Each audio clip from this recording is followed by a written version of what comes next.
EPIC Kannada history. ಧೈರ್ಯ ಅಂದ್ರೆ ಏನು ಅಂತ ಯಾರಾದ್ರೂ ಕೇಳಿದ್ರೆ ಒಂದು ಹೆಸರು ತಕ್ಷಣ ನೆನಪಿಗೆ ಬರುತ್ತೆ. ಅದು ಛತ್ರಪತಿ ಶಿವಾಜಿ ಮಹಾರಾಜ್. ಬನ್ನಿ ಇವತ್ತು ಭಾರತದ ಇತಿಹಾಸದ ಈ ಮಹಾನ್ ಯೋಧನ ಕಥೆಯನ್ನ ಅರಿಯೋಣ. ಕೇವಲ 16 ವರ್ಷ ವಯಸ್ಸು. ಯೋಚನೆ ಮಾಡಿ, ಈ ವಯಸ್ಸಲ್ಲಿ ಯಾರಾದ್ರೂ ಒಂದು ಸಾಮ್ರಾಜ್ಯಕ್ಕೆ ಸವಾಲ್ ಹಾಕ್ತಾರಾ? ಆದ್ರೆ ಶಿವಾಜಿ ಹಾಕಿದ್ರು. ಅದು ಕೂಡ ಅಂದಿನ ಬಲಿಷ್ಠ ಮೊಘಲ್ ಸಾಮ್ರಾಜ್ಯಕ್ಕೆ. ಅವರ ಕಥೆಯ ಶುರುವೇ ಎಷ್ಟು ರೋಚಕ ಅಲ್ವಾ? ಆದ್ರೆ ಶಿವಾಜಿ ಅಂದ್ರೆ ಕೇವಲ ಒಬ್ಬ ಯೋಧನ? ಖಂಡಿತ ಇಲ್ಲ. ಅದಕ್ಕಿಂತ ಎಷ್ಟೋ ಪಟ್ಟು ಹೆಚ್ಚು. ಅವರು ಒಬ್ಬ ಅದ್ಭುತ ಯುದ್ಧ ತಂತ್ರಜ್ಞ, ತಮ್ಮ ಪ್ರಜೆಗಳ, ಅದರಲ್ಲೂ ಮಹಿಳೆಯರ ರಕ್ಷಕ, ಸತಿಯಂತಹ ಅನಿಷ್ಟ ಪದ್ಧತಿಗಳನ್ನು ವಿರೋಧಿಸಿದ ಸಮಾಜ ಸುಧಾರಕ.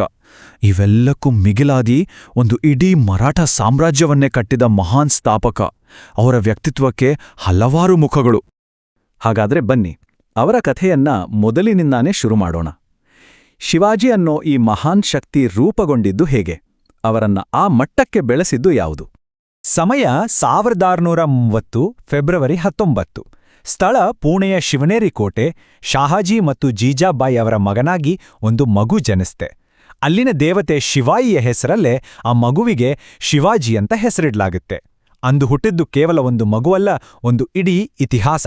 ಶಿವಾಜಿಯವರ ಆ ಅದ್ಭುತ ವ್ಯಕ್ತಿತ್ವ ಇದೆಯಲ್ಲ, ಅದರ ಅಡಿಪಾಯ ಹಾಕಿದ್ದೇ ಅವರ ಬಾಲ್ಯದ ಶಿಕ್ಷಣ.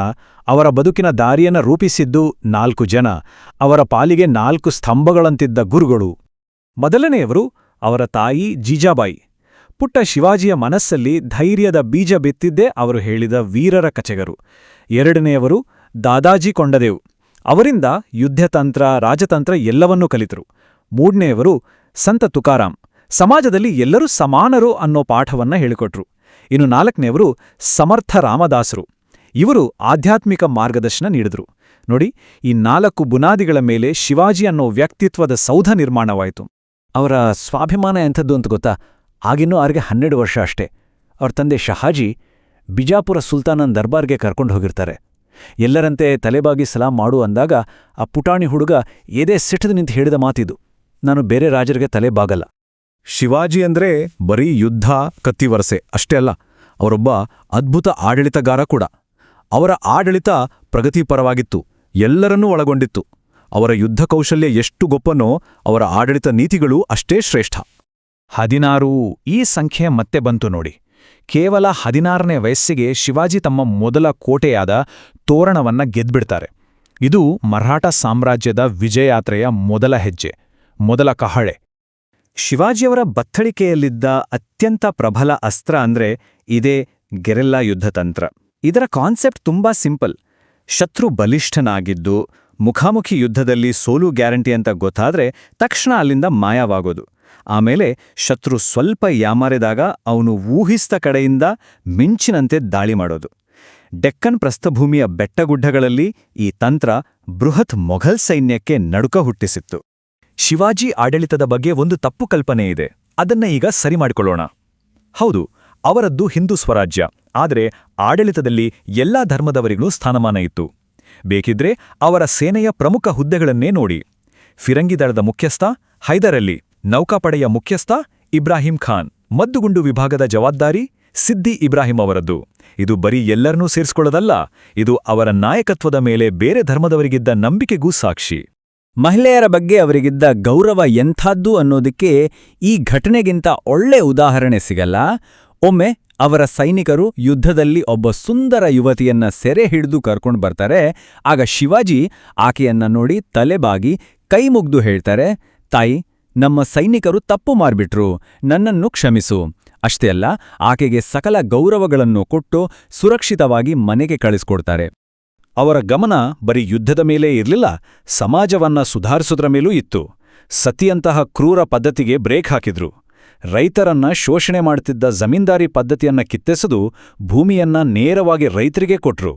ಅವರ ಆಡಳಿತದಲ್ಲಿ ಜನಸಾಮಾನ್ಯರ ಬದುಕು ನಿಜಕ್ಕೂ ಸುಧಾರಿಸಿತ್ತು. ಈಗ ಬನ್ನಿ ಶಿವಾಜಿಯವರ ಆಳ್ವಿಕೆಯ ಅತಿ ನಿರ್ಣಾಯಕ ಘಟ್ಟದ ಕಡೆಗೆ ಹೋಗೋಣ. ಅದೇ ಬಲಿಷ್ಠ ಮೊಘಲ್ ಸಾಮ್ರಾಜ್ಯದ ಜೊತೆಗಿನ ಅವರ ದೀರ್ಘ ಹೋರಾಟ. ಈ ಸಂಘರ್ಷದ ಕಿಡಿ ಹೊತ್ಕೊಂಡಿದ್ದು 1657ರಲ್ಲಿ. ಆಮೇಲೆ 1663ರಲ್ಲಿ ಪುಣೆಯಲ್ಲಿ ಬೀಡುಬಿಟ್ಟಿದ್ದ ಮೊಘಲ್ ಸೇನಾಪತಿ ಶೈಸ್ತಾ ಖಾನ್ ಮೇಲೆ ಒಂದು ದಿಟ್ಟ ದಾಳಿ ನಡೆಯುತ್ತೆ. 1666ರ ಹೊತ್ತಿಗೆ ಪರಿಸ್ಥಿತಿ ಬದಲಾಗಿ ಶಿವಾಜಿ ಆಗ್ರಾದಲ್ಲಿ ಔರಂಗಜೇಬನ ಕೈದಿಯಾಗ್ತಾರೆ. ಆದರೆ ಅದೇ ವರ್ಷ ಇತಿಹಾಸವೇ ನಿಬ್ಬೆರಗಾಗೋ ರೀತಿ ಅಲ್ಲಿಂದ ತಪ್ಪಿಸ್ಕೊಳ್ತಾರೆ. ಒಂದಾದ ಮೇಲೆ ಒಂದರಂತೆ ನಡೆದ ಈ ಘಟನೆಗಳು ಮೊಘಲ್ ಮರಾಠ ಸಂಘರ್ಷವನ್ನ ಬೇರೆಯ ಹಂತಕ್ಕೆ ಕೊಂಡೊಯ್ತು. ಶೈಸ್ತಾ ಖಾನ್ ಮೇಲಿನ ದಾಳಿ ಇದೆಯಲ್ಲ, ಅದೊಂದು ಸಿನಿಮಾದ ಸೀನ್ ಥರ ಇತ್ತು. ಶಿವಾಜಿ ಮತ್ತೆ ಅವರ 400 ಜನ ಸೈನಿಕರು ಮದುವೆ ಡಿಬ್ಬಣದ ಹಾಗೆ ವೇಷ ಹಾಕೊಂಡು ರಾತ್ರೋರಾತ್ರಿ ಪುಣೆಯೊಳಗೆ ಎಂಟ್ರಿ ಕೊಡ್ತಾರೆ. ನೇರವಾಡಿ ಶೈಸ್ತಾ ಖಾನ್ ಇದ್ದ ಅರಮನೆಗೆ ನುಗ್ಗಿ ದಾಳಿ ಮಾಡ್ತಾರೆ. ಆ ಗದ್ದಲದಲ್ಲಿ ಖಾನ್ ಪ್ರಾಣ ಉಳಿಸ್ಕೊಳ್ಳೋಕೆ ಕಿಟಕಿಯಿಂದ ಜಿಗಿತಾನೆ. ಆದರೆ ಅಷ್ಟರಲ್ಲಿ ಶಿವಾಜಿಯ ಖಡ್ಗ ಅವನ 3 ಬೆರಳುಗಳನ್ನ ಕತ್ತರಿಸಿರುತ್ತೆ. ಇದು ಮೊಘಲ್ ಸಾಮ್ರಾಜ್ಯದ ಅಹಂಕಾರಕ್ಕೆ ಬಿದ್ದ ದೊಡ್ಡ ಪೆಟ್ಟು. ಆಗ್ರಾದಲ್ಲಿ ಔರಂಗಜೇಬನ ಸೆರೆಮನೆಯಲ್ಲಿದ್ದಾಗ ಶಿವಾಜಿಯ ಕತೆ ಮುಗೀತೇನೋ ಅಂತ ಎಲ್ರೂ ಅಂದ್ಕೊಂಡಿದ್ರು. ಆದ್ರೆ ಅಲ್ಲೂ ಅವರ ಬುದ್ಧಿವಂತಿಕೆ ಕೆಲಸ ಮಾಡಿತ್ತು. ತನ್ನನ್ನ ಅಫ್ಘಾನಿಸ್ತಾನಕ್ಕೆ ಕಳಿಸೋ ಪ್ಲಾನ್ ನಡೀತಿದೆ ಅಂತ ಗೊತ್ತಾಗುತ್ತೆ. ತಕ್ಷಣ ಅವರೊಂದು ಅದ್ಭುತ ಪ್ಲಾನ್ ಮಾಡ್ತಾರೆ. ಸಿಹಿ ಹಂಚೋ ನೆಪದಲ್ಲಿ ದೊಡ್ಡ ದೊಡ್ಡ ಹಣ್ಣಿನ ಬುಟ್ಟಿಗಳನ್ನ ತರಿಸ್ತಾರೆ. ಒಂದು ದಿನ ಅದರಲ್ಲೇ ಅವಿತ್ಕೊಂಡು ಮೊಘಲ್ ಸೈನಿಕರ ಕಣ್ಣು ತಪ್ಪಿಸಿ ಅಲ್ಲಿಂದ ಪಾರಾಗ್ ಬರ್ತಾರೆ. ಈ ಗ್ರೇಟ್ ಎಸ್ಕೇಪ್ ಇತಿಹಾಸದ ಒಂದು ರೋಚಕ ಅಧ್ಯಾಯ. ಇಷ್ಟೆಲ್ಲ ಸಾಧಿಸಿದ ಶಿವಾಜಿಯವರ ಜೀವನದ ಕೊನೆಯ ದಿನಗಳು ಅದು ಇವತ್ತಿಗೂ ಒಂದು ನಿಗೂಢ, ಬಗೆಹರಿಯದ ಒಂದು ರಹಸ್ಯ. ಏನಾಯ್ತು ಆ ದಿನಗಳಲ್ಲಿ? ಈ ರಹಸ್ಯವನ್ನ ಅರ್ಥ ಮಾಡ್ಕೊಳ್ಳೋಕೆ ಮೊದಲು ನಾವು ಅರಮನೆಯೊಳಗಿನ ಪರಿಸ್ಥಿತಿಯನ್ನ ನೋಡ್ಬೇಕು. ಶಿವಾಜಿ ಅವರಿಗೆ 2 ಪತ್ನಿಯರು, 2 ಮಕ್ಕಳು. ಮೊದಲ ಪತ್ನಿಯ ಮಗ ಸಂಭಾಜಿ, 2ನೇ ಪತ್ನಿಯ ಮಗ ರಾಜಾರಾಮ್. ಶಿವಾಜಿಯವರಿಗೆ ಹಿರಿಯ ಮಗ ಸಂಭಾಜಿ ಅಂದ್ರೆ ಹೆಚ್ಚು ಪ್ರೀತಿ. ಅವನನ್ನೇ ಉತ್ತರಾಧಿಕಾರಿ ಮಾಡೋ ಯೋಚನೆ ಇತ್ತು. ಸಹಜವಾಗಿಯೇ ಇದು ಅರಮನೆಯಲ್ಲಿ ಅಧಿಕಾರಕ್ಕಾಗಿ ಒಂದು ಪೈಪೋಟಿಗೆ ಕಾರಣವಾಗಿತ್ತು. ಹಾಗಾದ್ರೆ ಶಿವಾಜಿಯ ಸಾವು ಆಗಿದ್ದೇಗೆ? ಇಲ್ಲಿ 2 ವಾದಗಳಿವೆ. ಒಂದು ಹೇಳುತ್ತೆ ಇದು ಅರಮನೆಯ ಪಿತೂರಿ ಅಂತ. ಇದರ ಪ್ರಕಾರ 2ನೇ ಪತ್ನಿ ಸೊಯ್ರಾಬಾಯಿ ತನ್ನ ಮಗ ರಾಜಾರಾಮ್ಗೆ ಪಟ್ಟ ಸಿಗ್ಲಿ ಅಂತ ಶಿವಾಜಿಗೆ ವಿಷ ಕೊಟ್ಲು ಅನ್ನಲಾಗುತ್ತೆ. ಇನ್ನೊಂದು ವಾದ ಹೇಳುತ್ತೆ ಇಲ್ಲ, ಅದು ಒಂದು ದುರಂತ, ಅನಾರೋಗ್ಯ ಅಂತ. ಇದರ ಪ್ರಕಾರ ಶಿವಾಜಿಯವರಿಗೆ ಇದ್ದಕ್ಕಿದ್ದಂತೆ ತೀವ್ರ ಜ್ವರ ಬಂದು ರಕ್ತವಾಂತಿಯಾಗಿ ಅವರು ನಿಧನರಾದ್ರು ಅಂತ. ಆದ್ರೆ ವಿಷ ಕೊಟ್ರು ಅನ್ನೋ ಆರೋಪಕ್ಕೆ ಇವತ್ತಿನವರೆಗೂ ಯಾವುದೇ ಗಟ್ಟಿ ಸಾಕ್ಷಿ ಸಿಕ್ಕಿಲ್ಲ.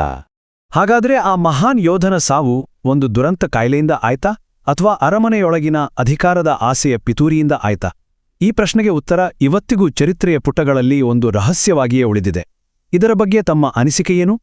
ಇಂತಹ ಇತಿಹಾಸದ ಕಥೆಗಳಿಗಾಗಿ ನಮ್ಮ ಚಾನಲ್ ಅನ್ನು ಸಬ್ಸ್ಕ್ರೈಬ್ ಮಾಡಿ ಮತ್ತು ಬೆಲ್ ಐಕಾನ್ ಒತ್ತಿ ಪ್ಲೀಸ್ ಸಪೋರ್ಟ್ ಮಾಡಿ.